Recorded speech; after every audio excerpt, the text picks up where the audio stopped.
시청자 여러분 안녕하십니까. 신통방통 윤태현입니다. 5.18 피해자와 유족들에 대한 사과의 뜻을 밝히면서 귀국했던 전두환 전 대통령의 손자 전우원 씨가 입국 이틀 만에 결국 광주를 방문했습니다. 입국과 동시에 체포된 후 38시간의 경찰 조사를 마쳤고 풀려나자마자 바로 광주로 향한 건데요. 내무리의 출연진들과 함께 이야기 나눠보겠습니다. 반갑습니다. 자, 입국 후 광주를 향하기까지 전우원 씨의 발언과 행보를 영상으로 먼저 보고 이야기를 나눠보겠습니다.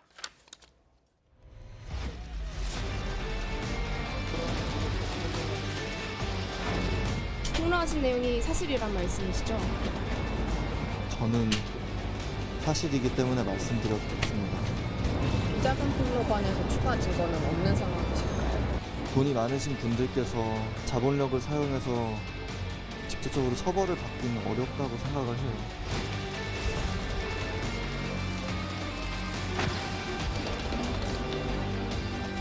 재단 측에 연락을 드려서 편하신 시간에 맞춰서 방문하도록 하겠습니다.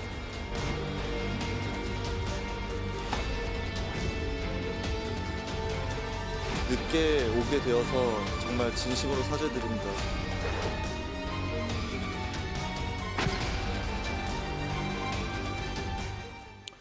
자, 오늘 새벽 광주에 도착한 전우원 씨, 더 반성하겠다라면서 90도로 고개까지 숙였습니다. 자, 오늘 모습도 잠깐 보겠습니다.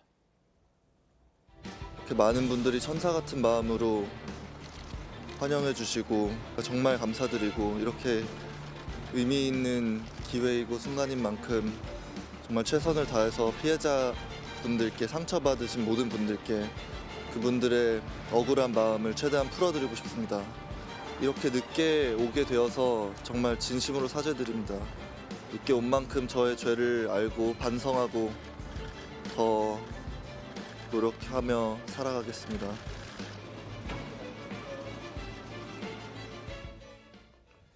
장유 변호사님, 네. 일단 불구속이 됐기 때문에 오늘이라도 방문이 가능했던 겁니다. 네. 왜 불구속됐습니까? 사실은 영장 청구를 하지 않겠느냐라는 전망이 좀 높기도 했었죠. 그렇죠. 이렇게 예. 체포영장에 의해서 하면 48시간 안에 이 발부를 받지 못하면 사실상 석방을 해줘야 되는 겁니다. 네. 근데 이 같은 경우에는 일반적인 자수를 넘어서 본인의 혐의 입증을 너무나 적극적으로 수사기관에 알렸습니다. 보통은 과거에 저지른 범행에 대해서 수사기관에 알리는 건데, 본인의 마약 투약 사실을 수사기관이 믿어주지 않는다면 내가 그 상황을 보여주겠다라고까지 이야기를 네네네. 했거든요. 그렇다면 수사기관으로선 이 사람은 본인의 혐의에 대해서는 최소한 다툴 여지가 없다. 그리고 마약 사범 같은 경우에는 이 동종전과가 있는지 여부를 상당히 중요하게 봅니다. 영장을 네. 칠 때 여부에. 근데 아마 그런 부분이 없었던 것 같아서 구속해서 수사할 필요는 없다라는 결론을 내린 것 같습니다. 그래서 불구속을 했고 이번에 방문을 하게 된 거였습니다. 자, 전우원 씨, 할아버지는 학살자라는 폭로 이후에 5.18 피해자들에 대한 사과 의사를 밝혀왔습니다. 과거 모습 잠깐 보겠습니다. 전 제 할아버지가 학살자라고 생각합니다. 그리고 그는 저희의 나라를 지킨 영웅이 아니라 범죄자일 뿐입니다. 도착하고 나서 바로 5.18 기념재단으로 향할 계획 중에 있습니다. 저같이 너무나 크고 부족한 죄인에게 이렇게 소중한 기회 주셔서 진심으로 감사드립니다. 빨리 5.18 전체 유가족분들, 피해자분들께 사과드리고 싶어요. 그 5.18 유족분들께 사과를 결심한 이유가 뭔가요? 죄인이니까요. 그리고 저의 삶이 소중한 만큼 이 모든 사람들의 삶이 소중하고, 저는 지금 살아있지만 그분들은 여기 안 계시니까 저에겐 죄가 있습니다. 자, 김종규 위원님, 일단 오늘 광주로 가긴 했는데 오늘 바로 만납니까? 어떻게 됩니까? 일정이 앞으로? 만나겠죠. 만납니까? 방문도 하고. 근데 저는 이게 전우원 씨를 보면서는 어떤 네. 생각이 드냐면, 사실 대한민국 헌법에서는 연좌죄를 인정하지 않습니다. 뭐 전 세계 어느 나라도 마찬가지죠. 네. 아버지가 뭐 연쇄살인범이라고 해도 그 책임을 아들이 질 필요는 없는 것이고, 네. 더욱거나 그 손자가 거기에 대해서 책임을 질 이유는 없습니다.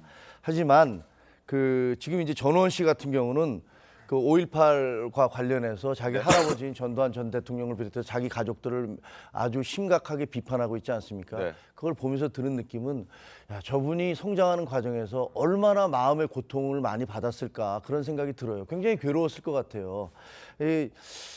조금 만약에 마약을 하지 않고 저런 사과를 했다면 네. 더 좋았겠다라는 그런 바람은 있는데 네. 그래서 뭐 저희가 마약을 하는 걸 뭐 아무리 고통스럽다 하더라도 그걸 뭐 마약으로 치료한다는 것을 그걸 인정할 수는 없는 거잖아요. 네. 그래서 그런 부분이 좀 아쉽기는 하고요. 그리고 또 하나는 전두환 전 대통령과 그 5.18 전두환 전 대통령의 뭐 저는 종교인은 아닙니다만 네. 업보가 정말 깊고 넓구나라는 생각도 들고 그리고 이번에 이제 전우원 씨가 저렇게 용기를 내서 네. 그 5.18 그 희생자와 그 남은 가족들 혹은 그 후손들에게 사과를 하고 있으니 좀 해원이 됐으면 좋겠다 이런 기대를 갖게 됩니다. 박원석 의원님, 일단 그 진정성은 물론 마약을 했다는 그런 뭐 점은 있지만 그래도 거듭 사과하는 모습을 봤을 때는 진정성은 있는 것 같고 그래서 피해자와 유족들도 그 진정성을 좀 받아주기로 한 건 맞죠? 그렇습니다. 오늘 아마 5.18 재단을 방문해서 네. 피해자와 유족들을 만나기로 돼 있는 것으로 알고 있는데요. 물론 이제 앞서 말씀하셨듯이 전우원 씨가 마약이라는 개인적인 일탈이 있었지만 그 개인적인 일탈만으로 저 사람의 진정성이 없는 돌출적 행동이다 이렇게 평가하기는 어려울 것 같고요. 일관된 얘기를 하고 있습니다. 네. 앞서 말씀도 있으셨지만은 본인이 성장하는 과정에서 굉장한 개인적인 트라우마였던 것 같고 본인으로서도 이 트라우마로부터 조금 자유로워져야 자기 삶을 살 수 있겠다 이런 판단 끝에 나오는 것 같습니다. 근데 아쉬운 대목은 그 전두환 씨가 이 광주 학살에 대해서 단 한마디에 뭐 참회도 사과도 없이 결국엔 사망을 했잖아요. 네. 이게 어떻게 보면은 노태우 전 대통령 일가하고 좀 비교가 되는데 그 노태우 전 대통령의 아들인 노지현 씨도 여러 차례 광주를 방문하고 그렇습니다. 또 유가족들이나 피해자들의 마음이 풀릴 때까지 사과하겠다. 그러면서 이게 단지 본인의 뜻만이 아니고 병상에 본인의 부친이 있지만 그 부친의 의사를 받아갖고 와서 사과를 한다. 그래서 굉장히 노력을 했대요, 가족들이. 그 노태우 전 대통령이 병상에 있지만 그 사과의 의사를 이끌어내기 위해서. 그런 대목은 이제 전두환 씨 일가하고 좀 비교가 되고 아쉬운 대목이죠. 개인적으로 전우원 씨가 죄인은 아닙니다. 네.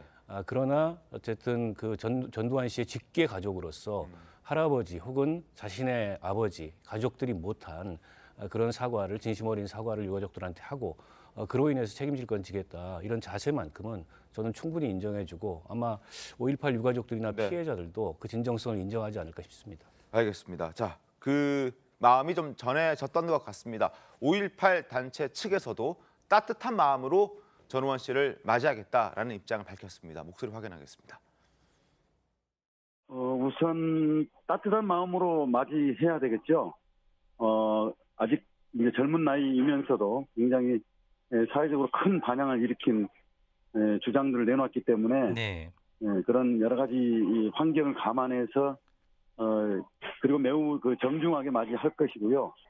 무엇보다 중요한 게 본인의 사죄 의사잖아요. 네네. 학살자 전두환 할아버지의 죄에 대해서 특히 유족들에게 사죄를 하겠다 입장을 표명했으니까 그 사죄 방법이나 또 과정 일정 등에 대해서도 적극적으로 협조를 할 생각입니다.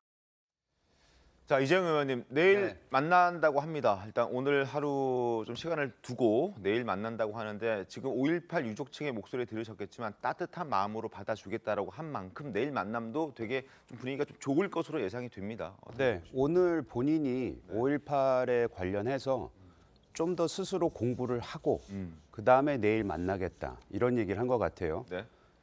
거기에서조차도 저는 진정성이 좀 보이는 것 같아서 네.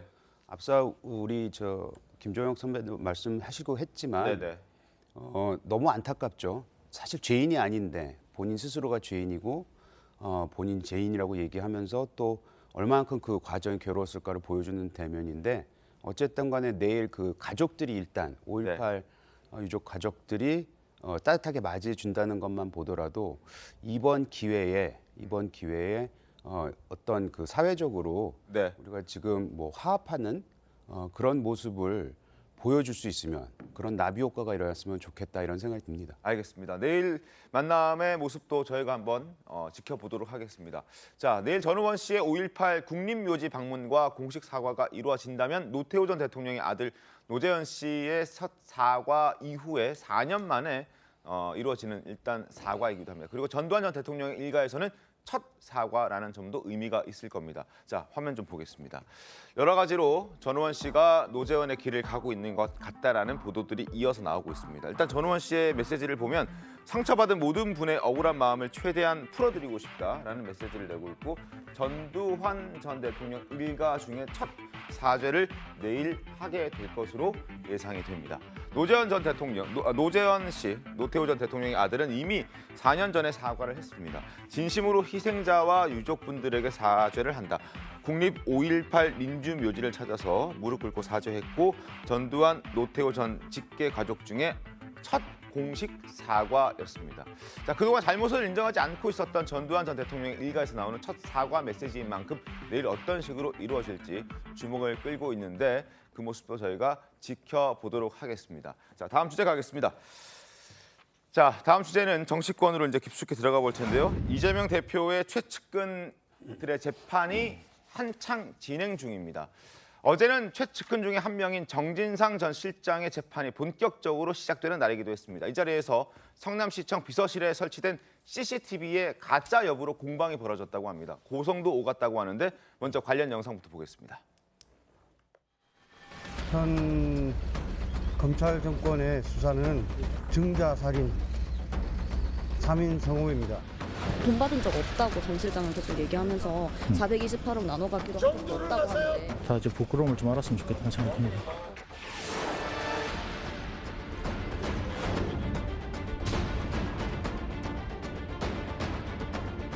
그게 사실은 가짜 CCTV거든요. 모양만 있지 실제로 이제 CCTV가 전혀 기능을 하지 않는 그런 CCTV입니다.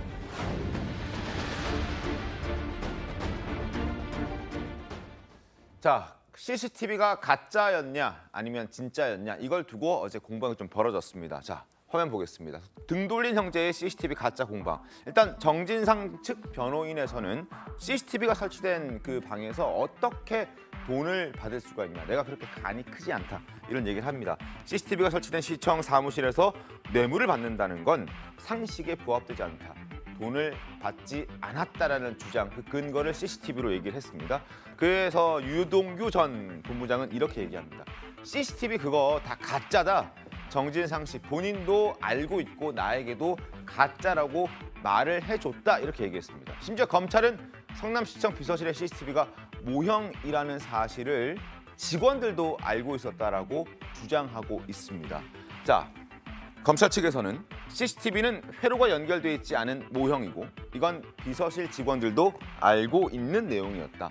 민원인 항의 때도 직원들이 모형인 걸 알고 CCTV가 모형이기 때문에 작동 안 하기 때문에 휴대전화로 촬영을 할 정도로 많은 직원들이 이미 다 알고 있는 가짜 CCTV라고 얘기를 했습니다. 그랬더니 재판장이 정말 가짜인가라고 물었는데 정진상 측 변호인에서는 작동하지 않는지 어떻게 아느냐 이렇게 양측이 얘기들이 오가면서 고성까지 재판장에서 나왔다는 얘기가 들리고 있습니다. 어떻게 보세요? 진짜 가짜가 맞습니까? 어떻게 된 겁니까? 저희는 알 수가 없죠. 네. 저희는 뭐 여기 있는 저희들로서는 알 수가 그렇죠, 없지만 물론 저게 왜 고성이 오갈 문제인지 그거 좀 이해가 안 되는데 너무 금방 확인할 수 있는 거 아닙니까?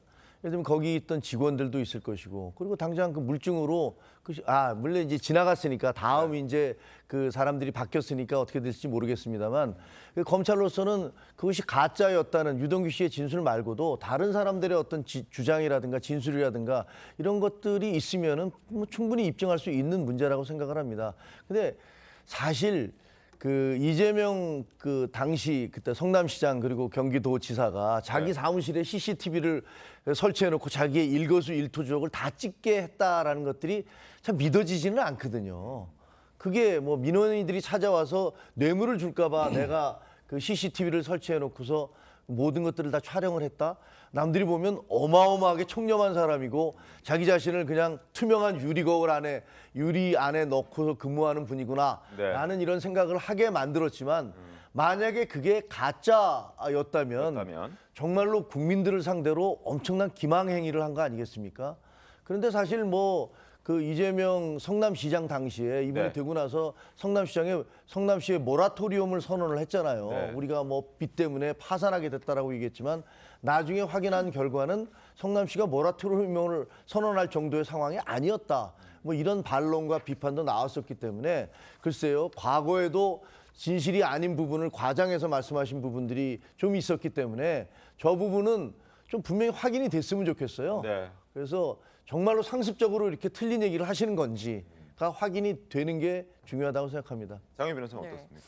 사실 CCTV가 설치됐던 건 맞습니다. 왜냐하면 이재명 성남시장 전에 민선 1기부터 다 뇌물로 문제가 됐었어요. 그래서 서울 그 시장실 직무실 안에 CCTV를 설치하겠다라고 하고 그게 대대적으로 어떻게 구동되는지가 언론에 보도되기도 했었습니다. 쟁점은 그렇다면 정진상 씨가 돈을 수수했던 그 시점에 그 직무실의 CCTV가 과연 그 설치가 됐고 그리고 구동이 됐는가 여부일 텐데요. 유동규 씨의 진술은 그렇습니다. 본인이 CCTV, 성남시에 근무했던 사람이 아니에요. CCTV가 어떻게 운영되는지를 알 수 있는 지위에 있지 않습니다. 이게 왜 가짜라고 생각하느냐라는 질문에는 정진상으로부터 들었다라고 얘기해요. 들었다. 예, 그러면 원진술자가 정진상인 겁니다. 본인이 그런 얘기를 하지 않았다라고 하면 일단 법정에서는 쓸 수 없는 그런 주장 내용인 거고요. 실제로 직무실에서 뇌물을 받는다는 건 상당히 이례적인 건 맞습니다. 그래서 변호사들도 또 왜 CCTV가 제대로 작동하지 않느냐고 확신해서 언급하느냐라고 고성을 주고받았다는 거 아닙니까? 네. 변호사는 모든 증거 기록을 이미 지금은 검토를 끝낸 단계입니다. 지금 첫 공판이 이루어졌으니까요. 그럼 최소한 그 증거 기록에는 CCTV가 그 당시에 작동하지 않았다는 객관적인 증거는 들어가 있지 않다고 봐야 됩니다. 그래서 이런 부분이 공방이 되고 있는 것 같습니다. 그리고 정진상 측 변호인의 주장은 그런 얘기도 했습니다. CCTV만 있는 게 아니라 그 CCTV에 소리까지 들어간다는 얘기를 했어요. 근데 사실 CCTV에 박원석 의원님, 네. 소리가 들어가는 CCTV가 있습니까? 글쎄요, 저도 뭐 그런 얘기를 들어본 적은 없는데 영상만 찍히는 예, 게 당시에 CCTV를 설치하고 그걸 홍보할 때 네. 앞서 말씀하셨듯이 좀 투명한 시정을 위해서 그렇게 근원적으로 부정부패를 차단하기 위한 조치로 소리까지 녹음되는 CCTV를 설치하겠다 이걸 대대적으로 홍보를 했어요. 네. 또 이게 일부 언론 보도에는 그 CCTV가 구동되는 장면도 나왔다 그래요. 그래서 그걸 근거로 어제 변호인들은 반론을 펼친 건데, 근데 이거는 진위가 가려질 겁니다. 왜냐하면 이게 기술적인 쟁점이긴 하되 기술적인 사안이기 때문에 증거 조사를 하면 금방 드러날 문제고 어느 쪽이 지금 사실을 얘기하고 어느 쪽이 사실을 얘기하지 않는지 확인될 문제인데요. 상식적으로는 집무실에 앉아서 저렇게 돈을 받았다는 건 좀 이해가 안 가요. 설사 CCTV가 없더라도 네네. 저희가 폐쇄된 방이 아니고 다른 직원들도 근무하고 파티션으로 좀 이렇게 가려져 있는 그런 공간에서 돈을 받았다는 거거든요. 정진상 씨가 아무리 실사라고 하더라도 그렇게까지 간큰 행동을 했을까? 이게 이제 상식적으로 봤을 때는 좀 이해가 안 되는 대목이긴 한데 어쨌든 유동규는 계속 그렇게 주장을 하고 있고 네. 또 CCTV도 가짜다라고 주장을 하고 있기 때문에 이후에 이제 정밀한 증거 조사를 통해서 어느 쪽의 주장이 더 개연성이 있는지 설득력이 있는지 판별이 돼야 될 문제인데요. 만약 저 CCTV가 가짜였다고 한다면 네. 그게 재판에 미치는 영향을 떠나서 정치적으로 굉장히 실망스러운 거죠. 알겠습니다. 자, CCTV 공방 주목을 받고 있는 건 과거 이재명 시장이 성남시장이 됐을 때, 이 대표가 성남시장이 됐을 때 이걸 대대적으로 홍보했던 적도 있기 때문에 어제 그 CCTV 공방이 더 주목을 받고 있는 겁니다. 과거 어떤 보도가 있었는지 보겠습니다. 2011년 장안의 화제였던 이재명 시장실의 CCTV. 자, 이재명 시장이 이렇게 당시에 얘기했습니다. 시장실로 돈 봉투 들고 오더라. 나는 그 돈 봉투를 받지 않기 위해서 내가 혹여나 흔들려서 그 돈에 손이 닿을까 봐 그걸 감시하는 차원에서 미리미리 CCTV를 설치했다. 그래서 유혹 노출 감시 장치로 집무실에 CCTV를 설치했다라고 얘기를 직접 했고 이걸 보도화했습니다. 자, 지방자치단체장이 가진 권한이 너무 커서 끊임없이 유혹에 노출돼 있기 때문에 시장실로 돈 봉투를 들고 오는 사람이 많아서 CCTV를 설치했다 이렇게 얘기했습니다. 자, 그 목소리도 있는데요. 한번 들어보겠습니다. CCTV 얘기를 한번 하면요. 네. 제가 그 CCTV를 그때 달았는데 그걸 왜 달았냐면 한명숙 총리 때문에 단 거예요. 취임을 하고 나니까 면담 요청이 막 수백 건이 쌓이는데 오는 사람마다 책에다가 이렇게 꽂아가지고 책 저거 안에 뭐 들어있어 우리 봉투야 그래서 이런 게 너무 많았던 거예요. 법률적으로 따지면 예를 들면 그 사람이 나 그 1,000만 원 줬습니다 라고 주장하면 내가 아닙니다 돌려줬습니다 이거 내가 입증해야지. 그래가지고 내가 다 찍어 놓겠다. 그러니까 나한테 돈 줬다는 거짓말을 생각하지 마라 라고 달고 광고를 했던 거예요. 그랬더니 면담 요청이 확 줄어버렸어. 자, 저렇게 홍보하고 저 영상은 이제 2011년 당시 영상은 아니지만 이후에 이제 대선 후보 시절에 저렇게 얘기를 했던 적이 있습니다. 과거를 회상하면서. 근데 만약에 지금 유동규 전 본부장이 얘기한 대로 법정 진술이니까요. 모형이었고 가짜였다면 정말 충격이 아닐 수가 없습니다. 조선일보 그 부분을 지적하고 있습니다. 뇌물 방지용이라던 성남시 CCTV가 만약에 가짜라면 이건 대국민 사기극이다 이렇게 지적을 하는 겁니다. 검찰이 법정에서 비서실에 설치된 CCTV는 실제로 회로가 연결돼 있지 않아서 촬영 기능이 없다고 공개를 한 것, 이 부분에 대해서 유동규 전 본부장도 얘기를 했습니다. 그런데 이걸 뇌물 방지용이라고 앞서 신문에서 소개해드렸던 것처럼 홍보를 했는데 그 CCTV가 실제로는 촬영되지 않는 것이었고 이를 직원들도 알고 있었더라면 대국민 사기극이라고밖에 할 수 없다. 이건 법정에서 아마 밝혀져야 할 내용이고 밝혀질 겁니다. 만약 그렇다면 정말 충격이 아닐 수가 없는 거 아니겠습니까, 이재용 의원님? 네, 대국민 사기극 맞고요. 그다음에 이게 법정에서 이제 진실이 나올 텐데요. 만약 그랬다면은 사실 시장실을 뇌물받기 가장 좋은 곳으로 만들어 놓은 거나 마찬가지죠. 왜냐하면 이건 정치적 쇼를 한 거잖아요. 그래서 대국민한테 모든 유권자들한테 나 이렇게 청렴하고 깨끗해 라고 말은 해놓고 뒤에서는 오히려 왜냐하면 의도적으로 촬영이 안 되는 장비를 설치했다는 거는 그 뒤에는 또 다른 의도가 검은 의도가 있을 수 있지 않겠습니까? 그래서 저는 그 부분에 있어서는 뭐 시장실에서 받는 것이 대범한 너무 이게 큰일이기 때문에 못하지 않았겠느냐라고 얘기할 수 있지만 오히려 그 반대면에는 더 받기 쉽게끔 만들어 놓을 수도 있고 또 우리가 좀 가끔씩 봐야 되는 게 뭐냐면 저는 뭐 법조인은 아닙니다만 그 유동규 씨의 이 수많은 말을 쏟아내고 있잖아요. 근데 일관적인 거는 뭐냐? 매우 구체적이에요. 유동규 씨가 시장실에 있는 CCTV가 가짜인지 아닌지 어떻게 알겠어요? 그건 정진상이가 얘기를 해줬으니까 알 거 아닙니까? CCTV가 가짜인지 아닌지에 대한 관심조차 있을 수가 없을 텐데 거기에 대해서 그 사실 자체를 알고 있다는 그 팩트. 그러니까 누군가한테는 들었었는데 그 당시 관계가 너무 좋았던 정진상한테 들었을 가능성 매우 높고 그리고 그거를 토대로 지금 검찰이 지금 증거를 찾아냈다고 하니 조금만 기다리면 이 사실 여부는 금방 드러날 것 같습니다. 알겠습니다. 이게 흐지부지 되면 안 될 것 같은데요.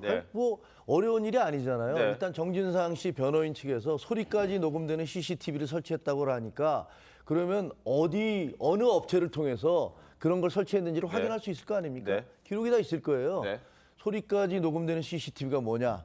그리고 두 번째, 그 관련자들이 다 있을 거 아닙니까? 거기 직원들이. 그 직원들한테 확인하면 되는데 지금 기사에 보면은 그 직원들이 그것이 엉터리 CCTV라는 걸 알고 있어서 민원인들이 와서 항의하는 모습을 동영상으로 찍었다. 휴대전화 동영상으로도 찍었다라면 검찰이 그걸 어떻게 알겠습니까? 그 찍은 화면이 있으니까 그걸 알 거 아닙니까?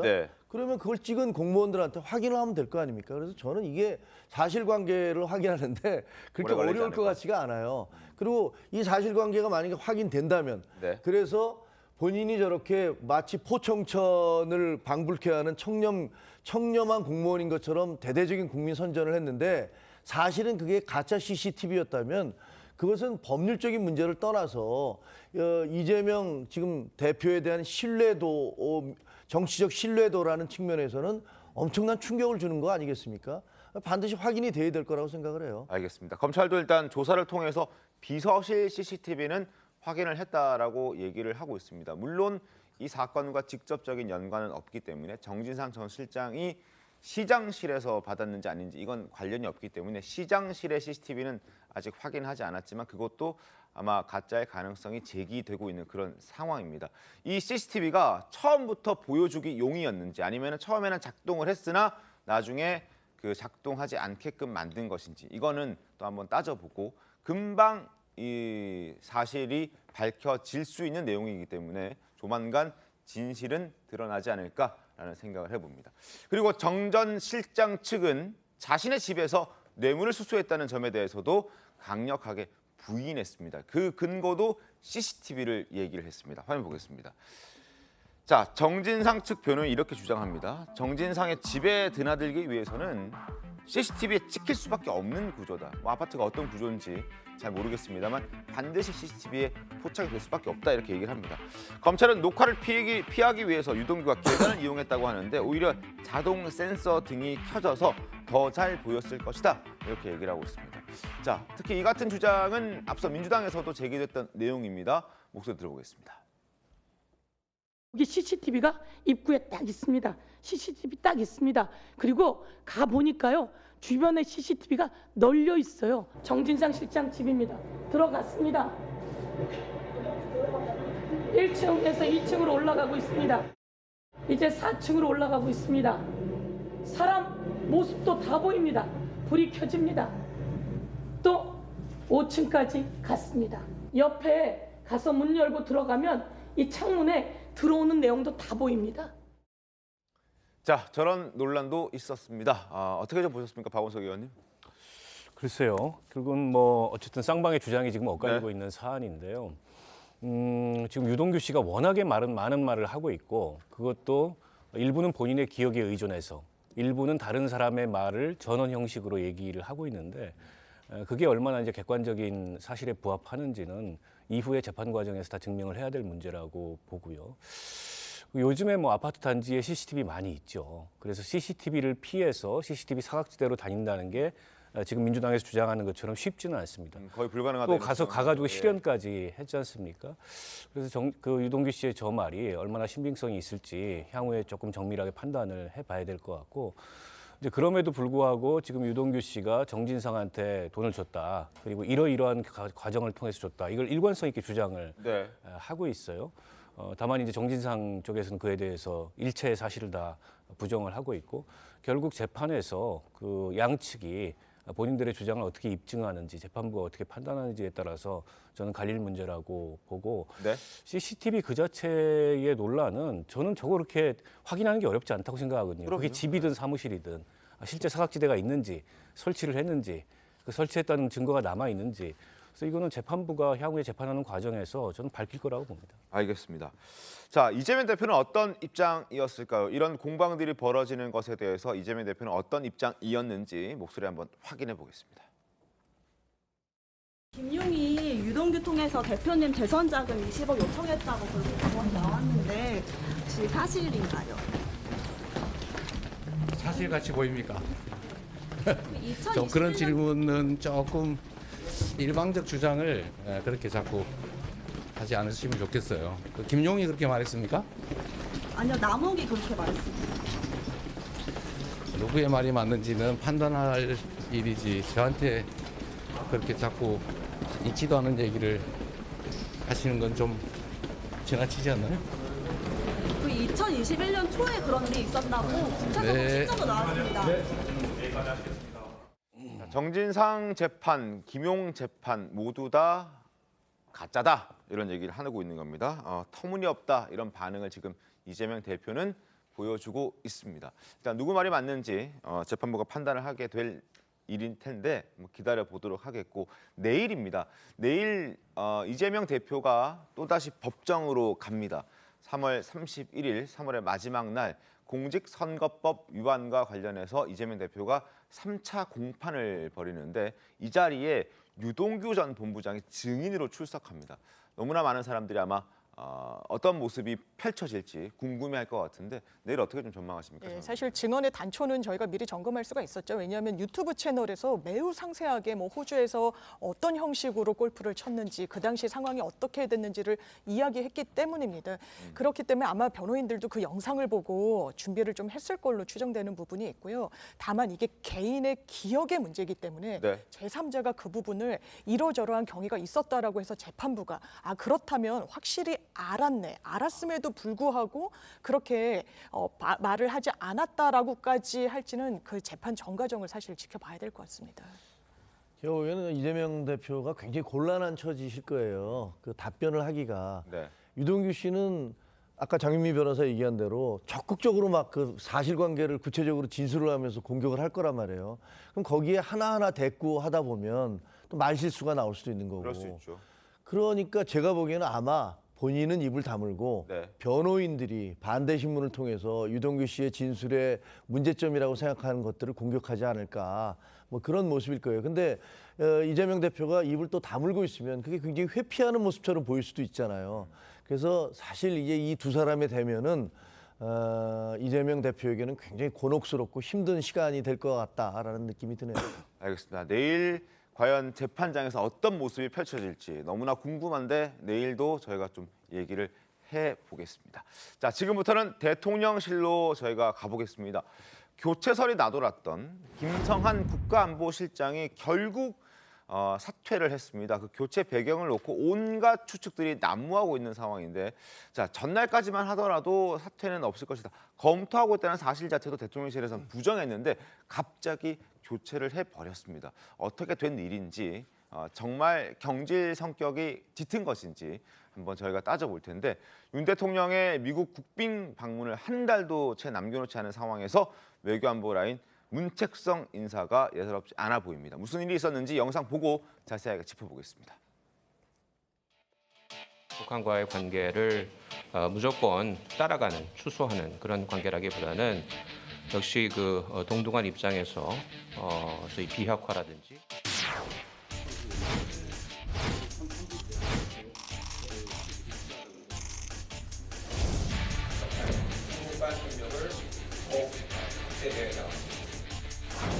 윤석열 대통령은 김성한 국가안보실장의 사의를 오늘 고심 끝에 수용하기로 했습니다.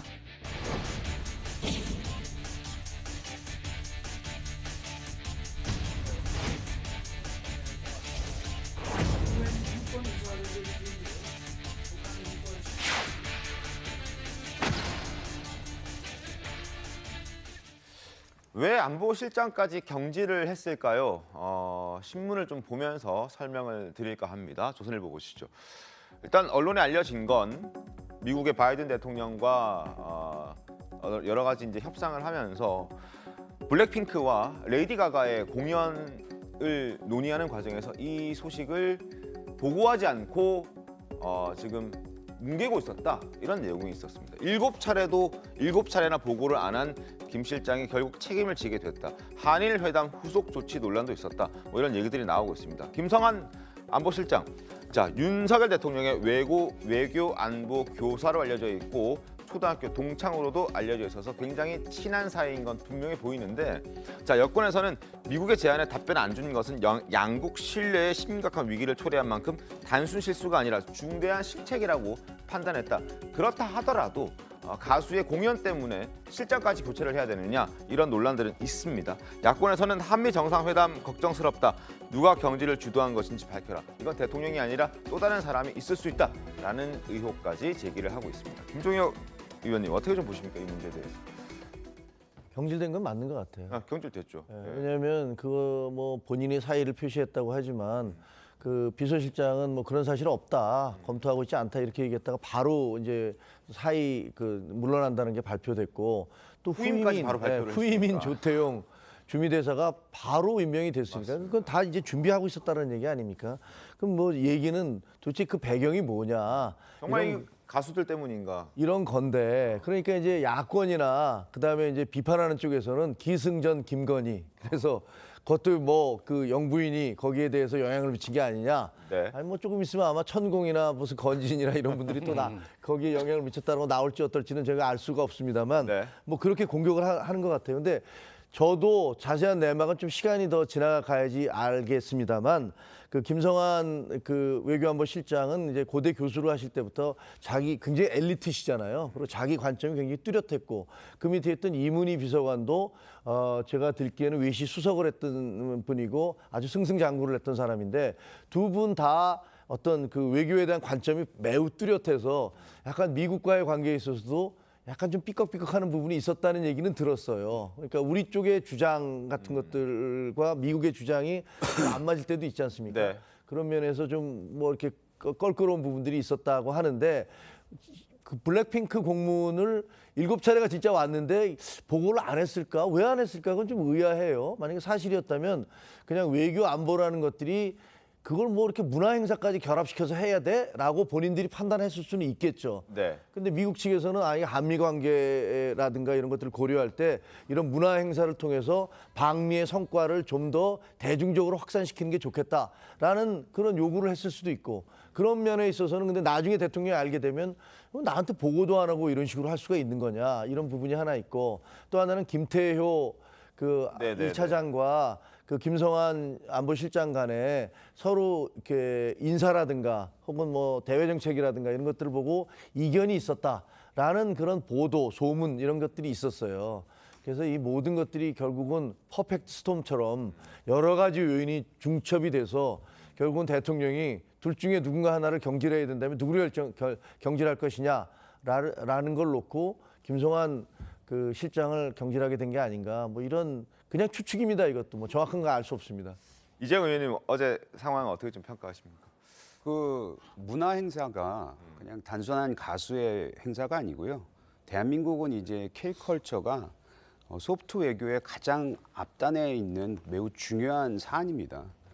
근데 물론 그것마저도 그래도 여러 가지 행사가 있을 테고 여러 가지 준비 과정에서 그거 하나가 누락됐다고 해서 경질시키는 게 맞냐라고 말씀하실 수도 있지만 문제는 7차례나 안 됐다라는 거는 그 인식이 좀 매우 잘못됐고, 대통령한테 이 정도까지 저쪽에서 7번이나 요청을 했으면 제 생각에는 중요하지 않지만 그래도 원하니까 제가 보고는 드려야 되겠습니다라고 하면서 했어야 됐는데 그게 안 됐다는 부분은 매우 안타까운 거고요. 그럼에도 불구하고 지금까지 지난 1년여간 매우 많은 성과를 이뤄내신 분입니다. 실력도 매우 좋고, 그리고 사실 그 1년이 매우 본인한테는 피곤했을 1년이었을 거예요. 그 큰 얼개를 지금 다 구성을 했으니까요. 다행인 것은 지금 신임으로 이제 발탁된 조태용 신임 내정자죠. 내정자는 네, 실장은 내정자. 예. 워낙에 미국에 대해서도 잘 알고 네. 또 외교 분야에 있어서도 실력가로도 잘 알려져 있고, 또 지난 한 해 1년 동안 그 국회의원도 하면서 정치적인 감각도 있기 때문에 매우 잘된 내정이라 생각하고 미래로 나가는 데 있어서 좋은 설계를 하실 수 있는 분이라고 생각합니다. 알겠습니다. 자, 김성한 실장의 교체 검토 보도가 최초 보도된 게 이번 주 초였습니다. 그리고 그걸 아니다라고 대통령실도 해명을 했었는데 결국에는 어제 오후에 교체가 돼 버렸습니다. 그리고 조태용 주미대사가 이미 바로 교체를 하겠다, 경질했다, 사퇴한다는 얘기가 나오고 직후에 바로 함께 그 조태용 주미대사가 내정됐다라는 보도가 나왔기 때문에 이미 많이 준비를 해놓고 있는 상태였다라는 게 더 설득력 있게 들리는 상황입니다. 그리고 대통령실 내에 알력설까지 제기가 됐다. 김태호 차장 얘기도 나왔는데 박지원 전 국정원장도 이러한 알력설에 어떤 힘을 좀 보태고 있는 상황입니다. 박지원 국정원장 목소리 들어보겠습니다.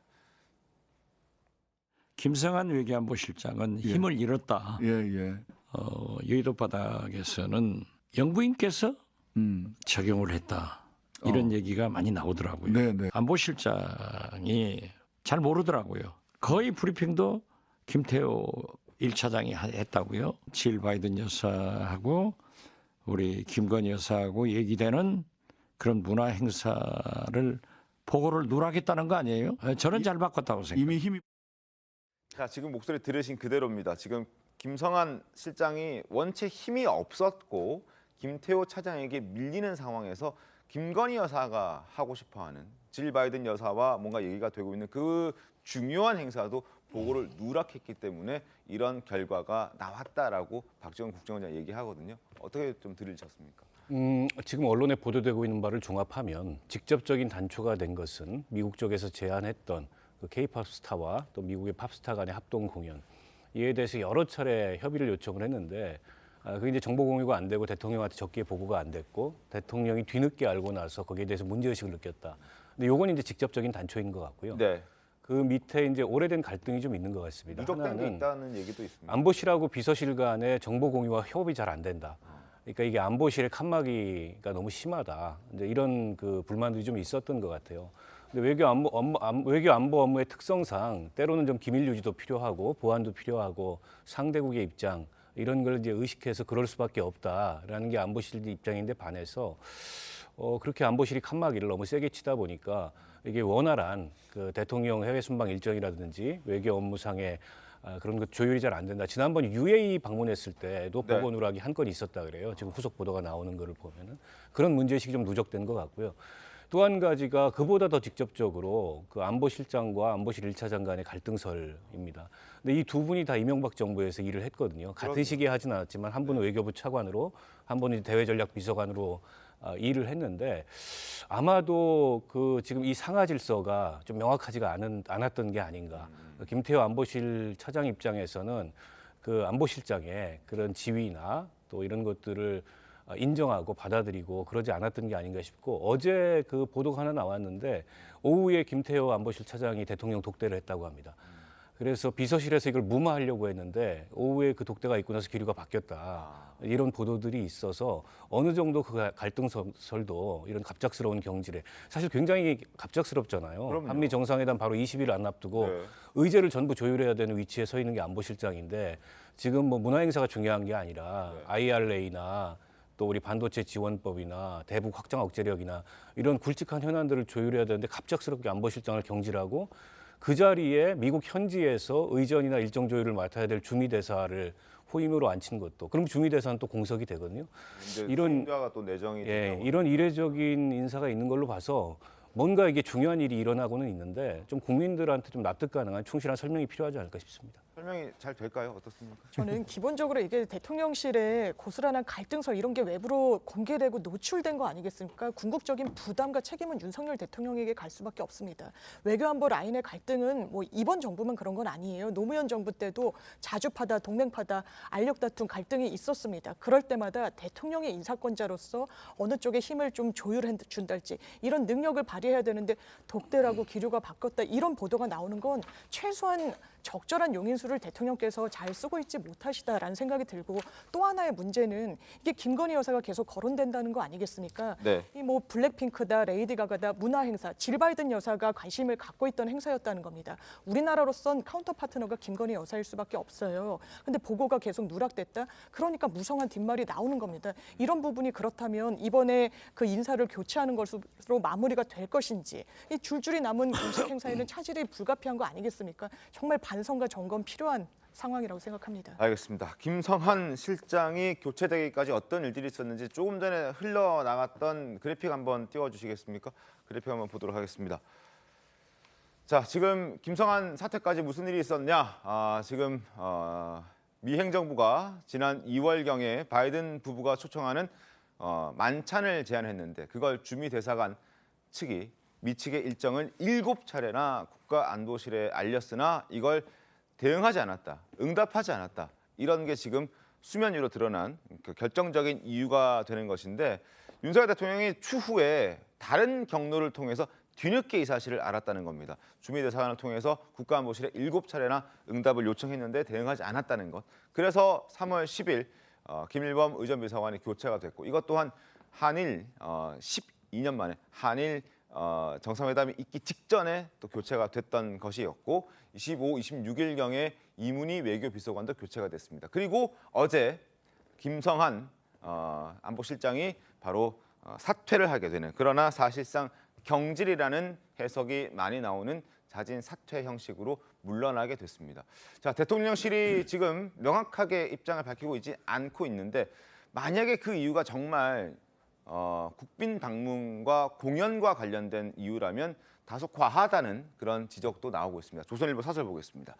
가수 공연 문제로 국가안보실장까지 교체 지나치지 않나? 이런 지적들이 조선일보는 하고 있는데 안보 외교 총책임자가 가수 공연 문제를 잘못 다뤘다는 이유로 경질되는 나라가 또 있는지 의문이다. 무엇이든 지나치면 모자라니만 못하다. 가수 공연 문제 외에 안보실 내부의 알력을 이번 사태의 원인으로 보는 시각도 있다고 한다.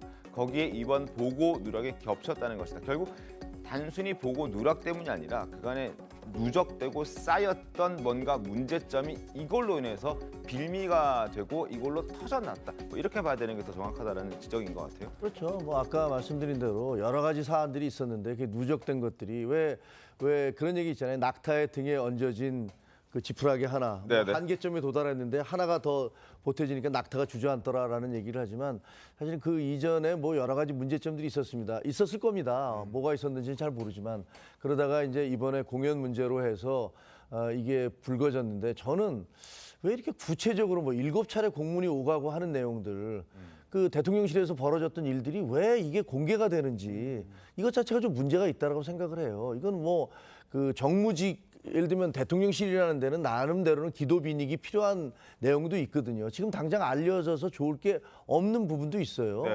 그런데 그런 구체적인 내용이 다 자꾸만 공개되는 것 자체가 그게 별로 좋아 보이지는 않습니다. 그러니까 당장 이런 비난도 나오지 않습니까? 가수 공연 문제를 잘못 다뤘다고 안보 외교 총책임자를 경질하느냐? 그것만은 아닐 거예요, 분명히. 다른 이유가 있을 텐데, 빙산의 일각일 텐데 자꾸만 저런 식으로 이렇게 뭐가 흘러나오다 보니까 오히려 불필요한 그런 논란, 논쟁 이런 것들을 불러일으킨다. 그래서 좀 뭐랄까, 그 좀 발언 같은 것들을 좀 신중해 줬으면 좋겠다. 그렇게 생각이 듭니다. 알겠습니다. 장현 변호사님. 그래서 결국 조태용 주미대사는 오늘 대통령실로 출근했습니까? 일단 지금 내정자신 분이라서 앙그레망을 다 준비하고 이러는 절차인데요.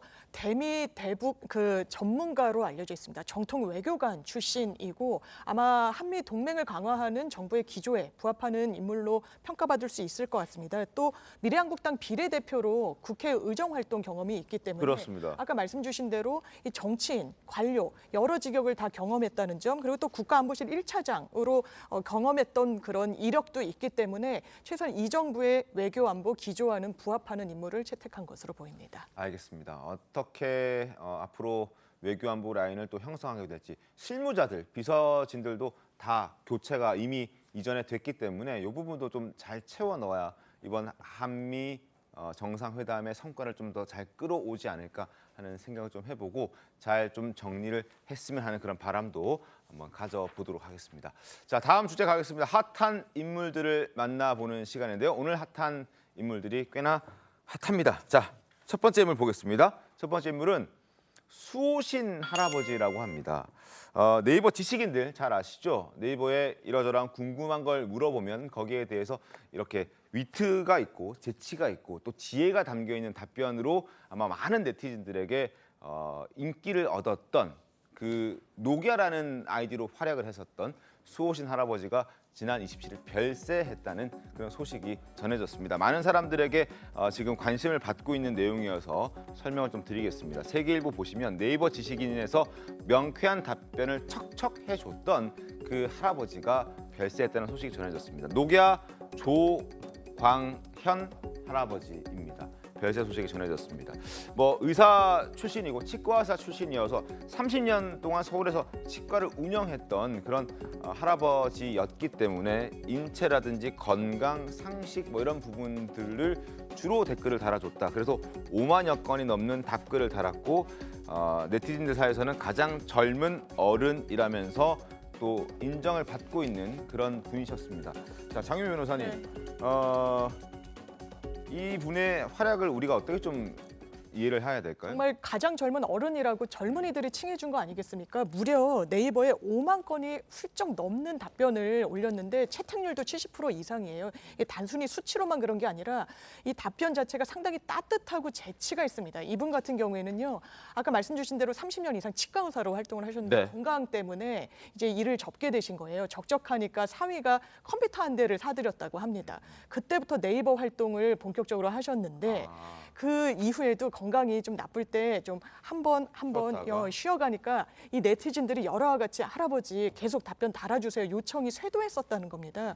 그래서 이런 따뜻한 답변들을 다룬 건데 이를테면 이런 거예요. 이재용 부회장 과연 세뱃돈 얼마 받을까요? 너무 궁금해요. 이러면 알려고 하지 마세요. 알려고 하지 마세요. 마음만 다칠 뿐입니다. 이런 취지인데 정말 위트 있으면서 재밌는 답변을 이제 더 이상 볼 수 없다는 게 너무나 안타깝습니다. 알겠습니다. 얼마나 위트 있고 재밌는 답변들이 많았는지 그중에서 몇 가지를 한번 추려봤는데 소개를 간략하게 해드리겠습니다. 자, 독수리 타법으로 눈도 안 좋으셔가지고 돋보기 안경 2개나 끼고 모니터를 들여다보면서 독수리 타법으로 이렇게 한자 한자 정성들 이렇게 썼다고 하는데 산타 할아버지 나이는 몇 살인가요? 아빠 나이와 동갑입니다. 산타 할아버지가 존재하는지 안 하는지도 잘 모르겠는데 어쨌든 아빠들이 보통 밤에 아기들이 자고 있을 때 선물을 놓아주는 경우들이 있기 때문에 아빠와 나이가 동갑입니다. 이렇게 얘기를 한 겁니다. 재미가 있죠. 그리고 요즘 공부도 재미없고 지루한데 좋은 점 해주십시오라고 얘기를 했더니 나는 공부가 재미없고 지루한 사람한테는 할 얘기가 없습니다. 내 얘기도 지루할 테니까요. 이렇게 우문현답을 했다고 합니다. 자, 하나 더 보시죠. 이재용 회장의 아들 세뱃돈이나 한 달 용돈이 얼마나 될까요? 아까 장민 변호사께서 소개를 해주셨는데 알려고 하지 마라. 마음의 상처만 받는다. 이런 얘기를 했습니다. 자, 그리고 조광현 할아버지가 누구냐? 살아있냐? 나다. 살아있다. 걱정하지 말아라. 어디 반말을 틱틱하느냐 이렇게 따끔하게 지적하기도 했다고 합니다. 자, 아마 5만여 개의 댓글을 달았지만 이분께서 모든 질문에 답을 달아주진 않았을 거거든요. 장윤 변호사님. 네. 어떤 기준이 있었습니까? 철칙이 있었습니다. 조광현 할아버지는 배고픈 자가에게 밥을 베풀어야 고마움을 안다. 이 철칙으로 정말 절실해 보이는 질문에만 답을 해주셨다는 거예요. 그런데 질문이 정말 간절한 답변을 기다리고 있는 것처럼 느껴지면 내가 답변을 해주고 싶긴 한데 내가 잘 모른다 이럴 수도 있잖아요. 그럼 네. 스스로 공부를 해서까지 알려줬다는 겁니다. 이분이 치과 의사라서 주로 의료, 신체, 건강 관리에 주력하긴 했지만 음식, 개인 신상 그런 부분에도 대단히 많은 답변을 달아주셨거든요. 그래서 이런 따뜻한 답변은 계속 남아있을 것 같습니다. 알겠습니다. 자, 이제 할아버지의 답변을 저희가 볼 수는 없지만 어쨌든 그동안 재치 있고 유머 있고 또 유익한 답변 달아주셔서 감사하고 고인의 명복을 빌도록 하겠습니다. 자, 두 번째 인물 만나보겠습니다. 두 번째 인물은 더더욱 핫한 인물입니다. 조현천 전 기무사령관인데요. 자, 2017년으로 지금부터 한번 돌아가 보겠습니다. 2017년 박근혜 전 대통령의 탄핵 심판 선고를 앞두고 이른바 계엄 검토 문건을 작성했다는 그리고 또 지시를 했다는 혐의를 받고 있는 조현천 전 기무사령관이 어제 미국에서 돌아왔습니다. 5년 만에 귀국했는데 어제 모습 잠깐 보고 이야기를 이어가겠습니다. 귀국하지 않고 도주하신 이유가 뭡니까? 도주한 게 아니고요. 귀국을 연기한 거죠. 계엄 문건 작성의 책임자로서 계엄 문건의 실체적 진실을 밝히고 또 거기에 대해서 책임자로서 책임질 일이 있으면 책임을 지기 위해서 귀국했습니다. 자, 책임을 질 일이 있으면 책임지기 위해서 5년 만에 국내로 다시 돌아왔습니다. 아마 핵심 인물이어서 검찰도 바로 체포를 했습니다. 신문 보겠습니다. 동아일보 함께 보면서 더 설명드리겠습니다. 계엄령 문건 조현천 5년 만에 귀국했어. 검찰은 영장 청구 여부를 검토하고 있습니다. 박근혜 전 대통령 탄핵 당시에 계엄령 검토 문건을 작성하고 지시한 혐의를 받고 있는데 5년 전 내란 음모 혐의 등으로 수사가 진행이 됐었으나 돌연 미국으로 떠나면서 그 수사는 중단됐었습니다. 그래서 5년 만에 돌아왔고 귀국과 동시에 검찰은 체포했고요. 향후 수사가 이제 속도를 내면서 달려갈 것으로 예상이 됩니다. 자, 5년 만에 왜 돌아왔을까? 앞서 본인은 책임질 일이 있으니 책임지겠다 이렇게 얘기를 했습니다만 왜 5년 만에 이 정권에 있을 때 돌아왔을까? 너무나 궁금합니다. 박원석 의원님 어떻게 생각하십니까?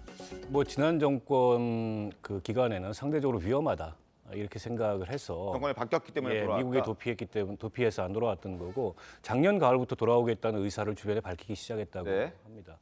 아마 본인이 들어와서 검찰 수사는 당연히 예정돼 있는 기소 중지가 돼 있는 사건이기 때문에 예정돼 있는 수순인데 검찰 수사를 통해서도 어쨌든 지난 정권보다는 이제 본인의 안전을 상대적으로 안전할 수 있겠다 이런 판단이 있었기 때문에 돌아온 게 아닌가 싶고요. 이제 이후의 쟁점은 저게 지금 내란 음모로 기소 중지가 돼 있는데 내란 음모가 증명이 되려면 이게 2명 이상이 조직적으로 가담했어야 되고 그다음에 실행 계획, 실행 의지가 있었어야 되는데 그 실행 의지를 어떻게 판단할 거냐? 실행 의지를 판단한다는 건 저는 계획이 얼마나 구체적이냐 하고 그다음에 당시에 윗선과 관련된 그러니까 조현천 씨가 청와대를 그 무렵에 자주 출입했다는 그런 보도도 있거든요.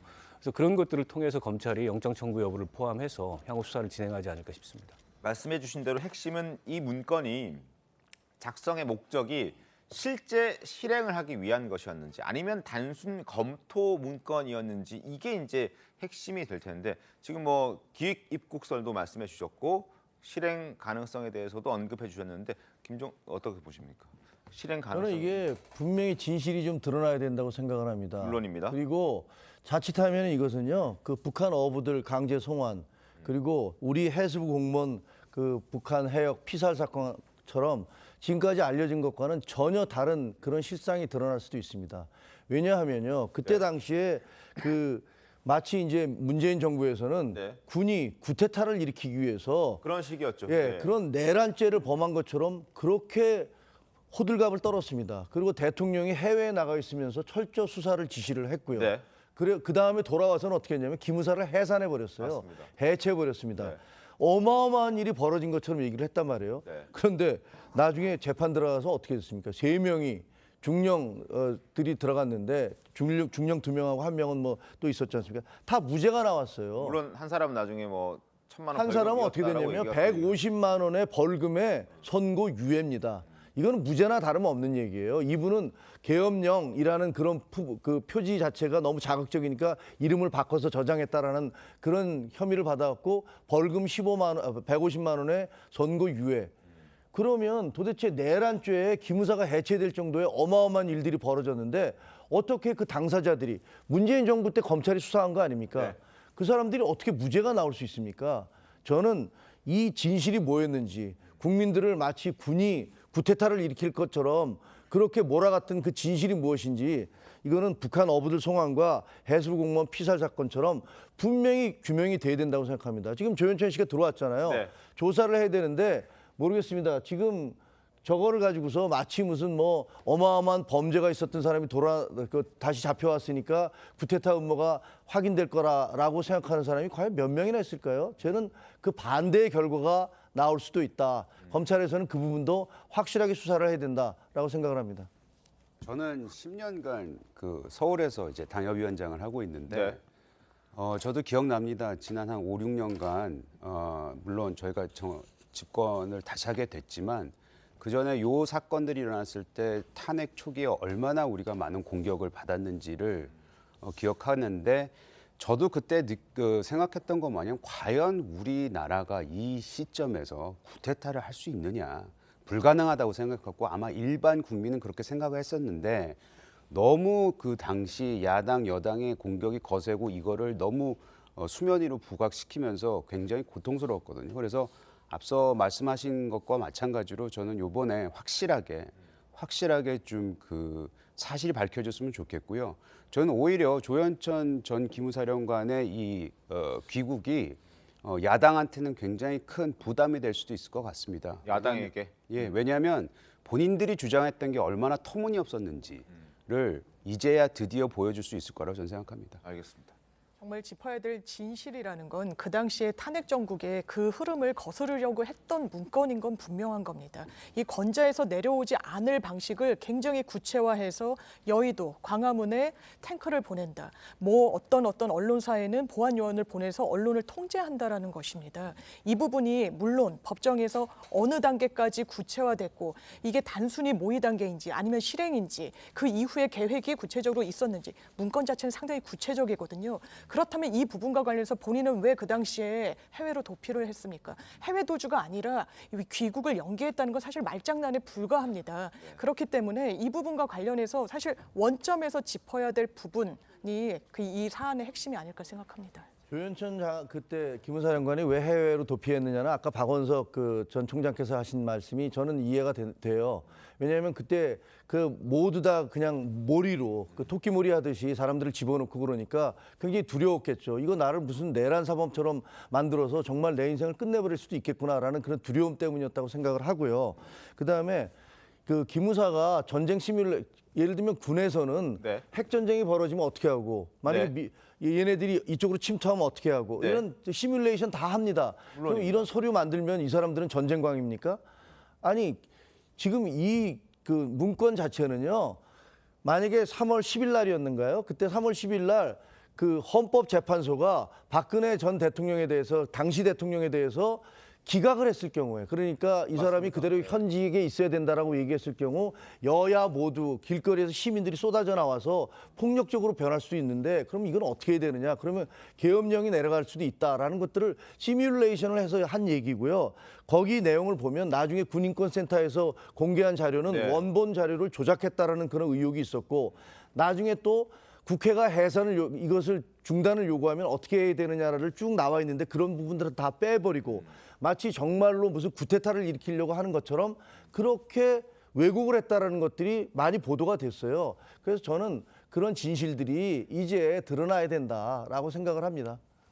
그 당시에 이 이른바 이제 계엄 문건을 보면 굉장히 내용이 구체적입니다. 병력은 어떻게 배치하고 언론은 어떻게 통제하고 물론입니다. 국회는 어떻게 대응하고 그것만 있었던 것이냐? 네, 지방에서 수도권으로 서울로 이동하는 경로는 어떻게 차단하고. 근데 이 계획의 구체성이라는 게 사실은 이제 실행 의지나 이런 것과 얼마나 연관되는지 이런 점을 이제 판단을 해봐야 될 것 같고, 지금 이제 주요 참고인들 당시에 뭐 국방부 장관, 그다음에 청와대 안보실장 다 참고인 중지된 상황이거든요. 그 조현천 씨가 도피함으로 인해서 사건이 그냥 멈춰버린 거예요. 멈췄습니다. 이제 다시 수사가 시작되는 거라고 보고 저는 수사 결과를 좀 지켜봐야 될 것 같아요. 정말 그게 정치적으로 과장된 문재인 정부의 대응이었는지, 아니면 그냥 계획이 아니라 그냥 일종의 가상 상황을 상정해서 작성해본 계획이 아니라 당시에 어쨌든 탄핵 상황을 좀 벗어나기 위한 그런 어떤 실행의 의지가 담긴 건지는 저는 면밀한 수사를 해봐야 된다고 봅니다. 그때 당시에 조현천 전 기무사령관이 미국으로 가면서 멈춰 있는 경우들이 꽤나 많은데, 일단 기소 중지가 됐고 박근혜 전 대통령도 참고인 중지가 돼 있는 상태고, 당시 국방장관인 한민구 장관도 참고인 중지가 돼 있는 상태입니다. 그렇다면 이것들이 다 다시금 수사를 재개하게 되고 참고인 신분으로도 조사를 받게 될 수 있다는 건데, 장윤희 변호사님, 이거 어떻게 봐야 됩니까? 사실 기소 중재가 되면 말 그대로 이 공소시효는 도구하지 않습니다. 해외로 도주한 사람이기 멈춰 있는 때문에요. 거기 때문에. 중지가 됐고 이제는 수사는 개시가 될 겁니다. 물론 정권이 바뀌었고 이 당시에 수사팀이 계속 유지되는 상황이 아니었기 때문에 수사가 얼마나 동력을 갖고 진행될 수 있을지는 지켜봐야 되겠지만, 이 유의미한 관계자들에 대한 조사도 사실은 이 속도를 내지 못했습니다. 사실 멈춤 상태였기 때문에 이제 가장 그 주축에 있었던, 이게 기무사가 그냥 보통의 조직은 아니지 않습니까? 맞습니다. 구체적으로 이런 문건까지 만들었다라고 하면 이게 완전히 실체가 없다라고는 볼 수 없는 겁니다. 그 당시에 논의 진행 방향 점검을 해야 되는 게 검찰의 몫으로 남은 것 같습니다. 알겠습니다. 상황을 좀 지켜보겠습니다.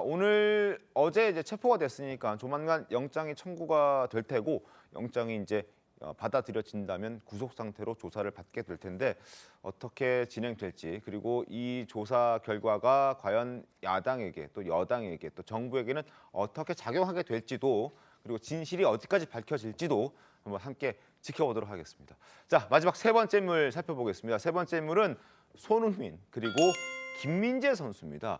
자, 김민재 선수와 손흥민 선수 간의 어떤 다툼, 충돌, 뭐 이런 것들이 있다는 얘기들이 스멀스멀 나오고 있습니다. 자, 왜 나왔냐 하면, 일단 김민재 선수의 지난 28일 우루과이전 이후의 인터뷰 때문에 나왔습니다. 너무 지친다. 대표팀보다는 소속팀에 더 집중하고 싶다라고 얘기를 했는데, 이 발언을 본 손흥민 선수가 다른 얘기를 한 겁니다.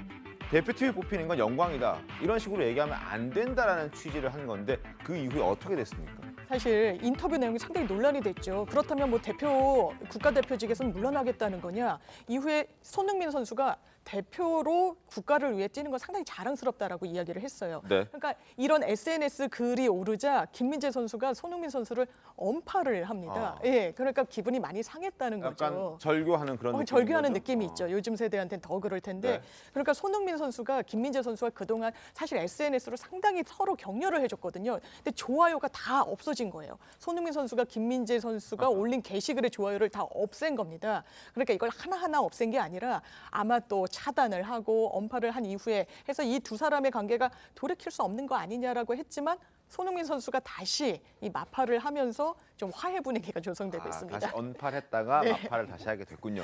자, 손흥민 선수가 지적했던 또 김민재 선수의 목소리도 한번 들어봐야겠죠. 김민재 선수의 목소리 듣고, 그리고 소속사의 얘기도 한번 들어보겠습니다. 제가 목표하는 거는 또 부상 없이 계속 대표팀에 와서 활약하는 게 가장 중요하다고 생각하고요. 또 부상이 있거나 기량을 유지하지 못하면 또 대표팀에서 기회를 못 받을 수도 있기 때문에 우선적으로는 그렇게 유지를 잘 하는 게 목표인 것 같고. 국가대표에 대한 자긍심이나 이런 거는 되게 컸던 친구인데 경솔하게 말하는 스타일은 아니거든요. 그러니까 제 생각에 좀 뭔가 쌓여온 것들이 좀 있죠. 자, 손흥민 선수 그리고 김민지 선수 우리나라 대표팀의 공수 두 기둥입니다. 싸우지 말고 잘 지내시길 바라겠습니다. 잠시 뒤에 돌아오겠습니다. 네, 오늘 준비한 신통방통 여기까지입니다. 내일 더 신통하게 돌아오겠습니다. 고맙습니다. I heard you got arrested in the street last night.